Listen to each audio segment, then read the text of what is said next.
Labdien, vēži! Decembris klāt un skatīsimies, ko taro vēsta par enerģiju, kas virmo apkārt vēžiem. Vēžiem, vēži galvenajā lomā. Šajā kārtī vēži ir galvenajā lomā, bet jūs zināt, ka šī kārts ir tāda aizkulišu kārts. Tā ir kārts, kas vēsta par daudzām tādām zemapziņas un intuitīvām nojausmām, kuras pēkšņi ceļas virspusē, un es tā kā tajā reālajā dzīvē esmu samulsts un nepazīstams.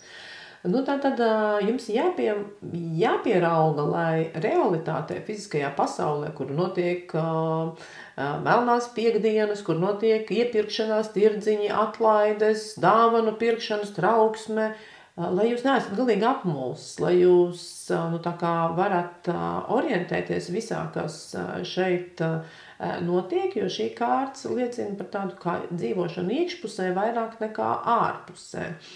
Kas, protams, ka vēzim ir ļoti dabīga vide un atrašanās kaut kur ārpusē un laukos un ārpus pilsētām. Jums, protams, ir daudz harmoniskāk šajā mēnesī, bet pieraugiet, lai pie jums nepiezogas kāds vīrus, kāda slimība. Pirmkārt, šī ir tāda kārtas, kas var atnest to, tad papildus pastipriniet savu imunitāti, kādu labu vitamīnu iedzeriet. Jā, bet arī šis ir mēnesis, kas vēl pacelt uz augšu kaut kādas jau nebijušas vēl aizdomas, bailes, kaut kas tāds, kas man nevisai patīk. Ja? Skatīsimies, kurā jomā tas varētu būt šis tāds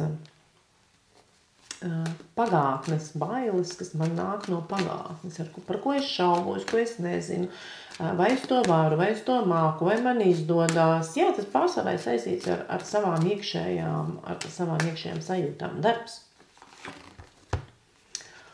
Darbs iet lēnām un īsti neiet uz priekšu. Ja? Tad pirmām kārtām decembrim atbilstoši kārts, kura saka bremzē,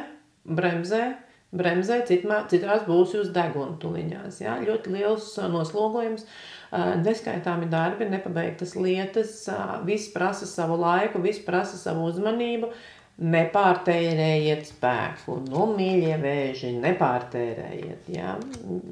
Saplānojiet, neskrieniet ar pieri sienā, to dara tikai auni, ne vēži. Visam iedodiet laiku, šis jau draud pilnīgam spēku izsīkumam. Ja? Līdz ar to tas būs nevis noslēgums, bet beigas kaut kādam projektam. Ja?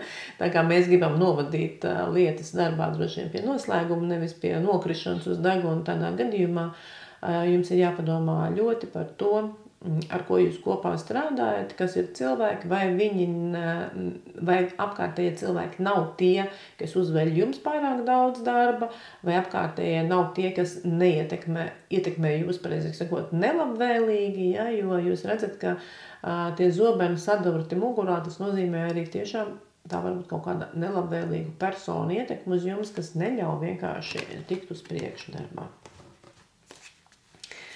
Un partnerattiecības. Partnerattiecībās gan var atvilkt elpu, un tur ir tīrais prieks, un rotājumi, un mājas, un skaisti, un viss ir glamūrīgi, un tā kaut kā sapost. Kas tad? Tur būs svētki vai kas, māja pilnīgi tā kā spīd un laistās, un paskatieties arī mājinieki tā saposušies, ka brīnums taisni. Droši vien kādam vēzim tas būs, protams, ka daudziem cilvēkiem decembris ir svētkus laiks, bet šeit, man liekas, ir kaut kas tādas lielākas jubilejas, vai lielākas svinības, vai lielāki notikumi, kas ļauj jums uz partneri paskatīties, nevis tā kā ikdienā mēs redzam viens otru, bet paskat, kāds viņš man skaists, kā viņš ir saposies, pavisam cits vīrietis, vai ne? Nevis tas, kas tur malku skalda parasti ārā, ja? Un tā ir iespēja paskatīties ar jaunām priekpilnām acīm uz savu partneri. Tās, protams, ir dāvanas, te ir pentekļi, te ir 9 pentekļi, oši pēc tiešām lieliskām dāvanām, un tad izpaudiet šo te partneru dāsnu, un esiet dāsnas. Ja jūs zinat, ka jums būs laba dāvana, man liekas, ka jānopērk arī kaut ko īpašu un skaistu šajā gadā partnerim. Un tiem, kas tikai meklē partnerību, šī kārts nav izteikta atrašanas kārts. Šī kārts ir vairāk saistās ar to, kas man jau ir.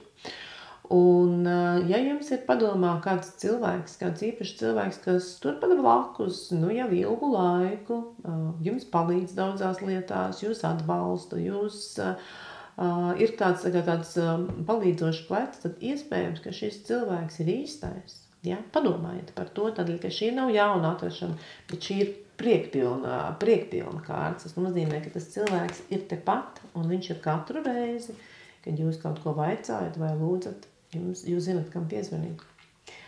Un padoms.